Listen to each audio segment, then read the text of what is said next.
How's it going, guys? It's your boy Stas here. Got my good old double espresso on deck today. As always, how could I not? Cheers. I appreciate you all for tuning in. As the stock market, are you guys seeing what I'm seeing? We're green across the board. The S&P's up over 0.5%. The Dow's up 0.25%, over that actually. And the Qs are up about 1% as the Russell's up 0.75%. So guys, we're moving. We have a lot to cover on these charts. We'll break down 13 Fs from a couple super investors here. You guys probably saw we got the 13 Fs yesterday on the 17th. So yeah, let's dive into it. Hit the like button. Make sure to subscribe. We're on the road to 100K subs here on YouTube, and 50% of you guys watch the content, but you're not subscribing. So make sure to subscribe. Hit that notification bell, and now let's get into it. So like I said, we are up across the board right now. Metals are up, oil's up, everything's up pretty much.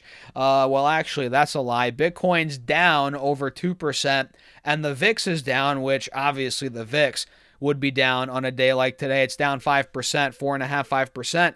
And you can see SPY is really starting to bounce off of this trend line. Well, we were yesterday. Now we're continuing that bounce, that momentum, which you can see we bounced, and we talked about it yesterday, off that trend line at about 675, 680, and now we're testing, as I'm making this video, about 687, 688, and we're testing this major resistance on the 4-hour time frame, which is at $690 a share.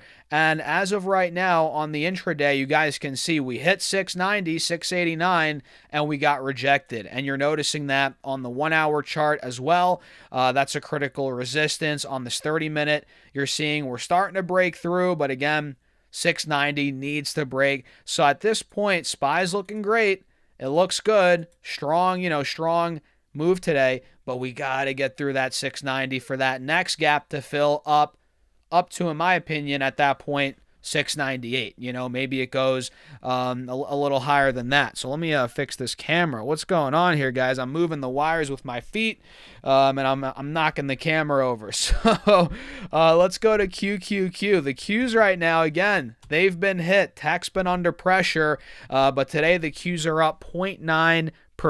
Not a bad day for the Qs right now, as we are also confirming a bounce off this trend line, and we're now starting to push through the 50 SMA on the 4-hour time frame for the first time in a little bit here. And we're not fully breaking out by any means, guys, but we're starting to see some signs here of, again, higher lows being put in. We're now testing the top of the wedge here as well. Big resistance. So if the Qs can take out 611, 610, 615, boom, I think we'll start breaking out. We're getting there. Baby steps, guys, baby steps. And like I said, we just got the 13 Fs out of all the super investors, and we're not going to spend too much time on this, but let's go over here, see what Berkshire is doing, see what Ackman's doing, and we'll talk a little bit. And yeah, I mean, could this be a reason why the market's up? Probably not. These are all buys that were from, within the last 90 days or whatever, 90 days roughly. But this does give us insight on what the biggest and brightest minds in the investment world are doing right now, or at least what they were doing in the last 90 days. For all we know, they could be out of these stocks by now, right? But in Berkshire's case, probably not. There's not crazy turnover in Buffett's. Well, he's retired now, but, Berkshire's portfolio. Anyway, they sold another 10.2 million shares of Apple, which Apple, if I'm not mistaken, at one point was over 50% of Berkshire, which is nuts, right? At that time, I was like, holy smokes, isn't Buffett like this anti-tech guy? Now it's 50% of the portfolio, and obviously Ted and Todd and everybody else at Berkshire had a lot to do with that buy, but either way, Apple, they've been diminishing that stake for quite some time now. They sold another 10.3 million shares. And let's actually go over here to the reduced tab. We can see it a little better. We can see they also sold 51 million shares of Bank of America. And that's roughly a 9% reduction of their stake. So that's cutting it by a tenth pretty much. And Apple, with that 10.3 million share sale, that was a 4.3% reduction in the position, right? So let's see, what other massive drops or sales did they have? People were freaking out about Amazon. Oh my God, Buffett sold Amazon, or Berkshire's out of Amazon. Listen, guys, this was not a big position at all for Berkshire. It was it looks like it was 0.19%, or now it's 0.19%. Before, it was 0.8% of Berkshire. Okay, they sold 7.7 million shares of, what's it called, Amazon, right? 77% reduction in the stake, but it was not a big position for Berkshire to begin with, right? People are freaking out like, oh, he's selling Amazon, time to sell Amazon. Guys, it was not a big position. It was not a high conviction stake for Buffett anyway, and Berkshire. But yeah, they did sell that. Well, not completely. They still own it. They reduced it, a good chunk, 80%. And it looks like they also sold some Atlanta Braves, so they own the Atlanta Braves holdings. They sold 48% of that. They sold about 8% of Pool Corporation. Let's see, Constellation Brands, they sold about 7.5%. So some movement there. The new position is New York Times. I mean, make it make sense. I don't know why, but they now own New York Times, 5 million shares, roughly, let's see, a $350 million position, just like that in New York Times, guys. And they added to Chevron, Chubb Limited, Domino's Pizza, and they added to, let's see, Lamar Advertising. So these aren't Buffett's moves. Obviously, the guy's 95 now. He's retired. He's out of the game. Sure, he might have some say, right? He's still like on the board, right? Whatever the structure is right now. But yeah, we're seeing more Apple. I would say the biggest moves are the Apple and Bank of America by far. Bank of America, he is rapidly getting out of that one. And any, let's see, which ones am I missing? That's pretty much it, And when it comes to Bill Ackman, we got word, a couple days or a week ago, whenever I made that video, that he added, a fresh position in Meta. Now we got the numbers behind that. So these are all of, what's his name, Ackman's holdings, and he only has 12 stocks right now. I think one of these, or no, these are all stocks, or maybe a REIT or two. Anyway, it looks like, oh, wow, Ackman is out of Chipotle completely. So that's interesting. What's going on with Chipotle stock today on a side note? Chipotle stock is up a little bit, but man, that stock's been demolished. Been a huge drag on Ackman's portfolio. So that is the biggest closeout. It's the only closed out position. 21.5 million shares he sold out of. Insane. How much dollar-wise was that? Either way, got out of Chipotle. He added more Amazon, 3.8 million shares he bought. Wow, about a $2.2 billion buy, or that's how much he owns right now. Rather, that's not the buy, but he increased his position by 65%, and he reduced stakes in, let's see here, guys, Brookfield Corporation, Uber. He also reduced stakes in Google, and these are not big reductions, right? We're talking Google, he sold 160,000 shares, 2.5% reduction. Uber is a 0.25% reduction. He sold 62,000 shares. But Google, the class, what are these? The class A shares, he did sell a good chunk. So the class C shares, he sold, 2.5%, but he dumped a ton of the Class A shares, 86%, but he still owns, of the Class C shares, about, $2 billion worth. So very long Google still. And he added to Amazon, like I said, closed out Chipotle, and a new one he added is Meta, which he bought $1.7 billion of Meta. Let's see, 2.6 million shares. That's about, 11% of the portfolio right now. So when it comes to the super investors, again, I don't want to spend too much time, but two of the, important ones, Ackman and Buffett at Berkshire, that are, those are the key moves from this quarter. And if we come over here back to the charts, like I said, it's an absolutely beautiful day for the stock market. And personally, I haven't bought anything today, but yesterday I did add more to my Amazon stake. I added another decent chunk at about $199 a share. So for me, I've said this before, I'll say it again.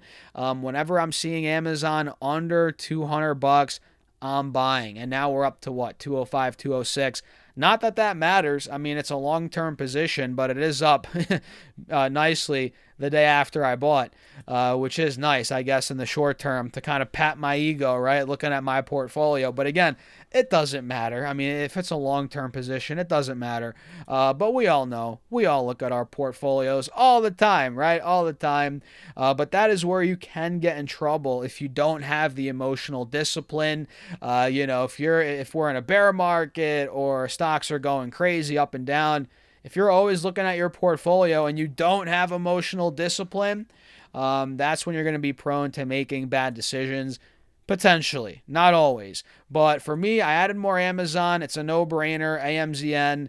I also am obviously eyeing up Nvidia, which is now pushing $190 a share right now. We're at 189-ish, up over 2%. The inverse head and shoulders that we were talking about is playing out here. It looks beautiful heading into earnings next Wednesday. I'm very excited about that, by the way, guys.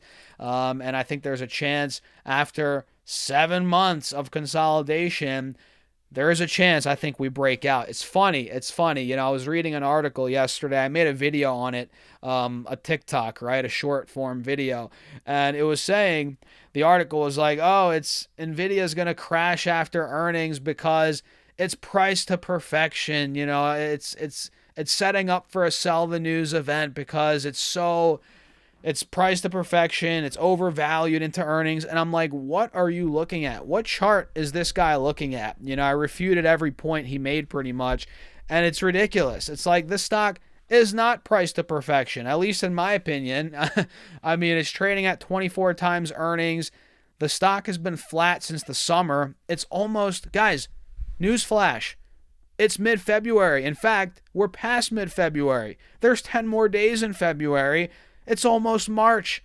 It's been like 8-9 months now almost, whatever it's been, 7, 8, 9 months. Nvidia's been flat. If that's priced to perfection, I don't know what to tell you. I might be blind. Is it priced to perfection? What do you guys think? To me, it's not. It's not. Now, if it was trading at 220 or 210, okay, different story. But guys, saying it's priced to perfection is ridiculous. It's not. It really is not. It's flat. It's been flat for 6, 7, 8, 9 months at this point. And I think if they give us good guidance, they crush numbers, I think this stock could go higher. I think it really could in the short term. But I don't know. In this market, then again, anything could happen with how flip-floppy the market has been. But I just think these tech stocks have been, chewed up, spit out. The whole narrative now is, go to international, go outside of the U.S. I'm seeing videos everywhere. Oh, ditch VTI, go to equal or what's it called, market-weighted ETFs. And it's like, I mean, it doesn't make sense. It does not make. I guess it makes sense in the short term if you're chasing, quarterly targets like all these big money managers. Yeah, it makes sense. You're trying to chase returns.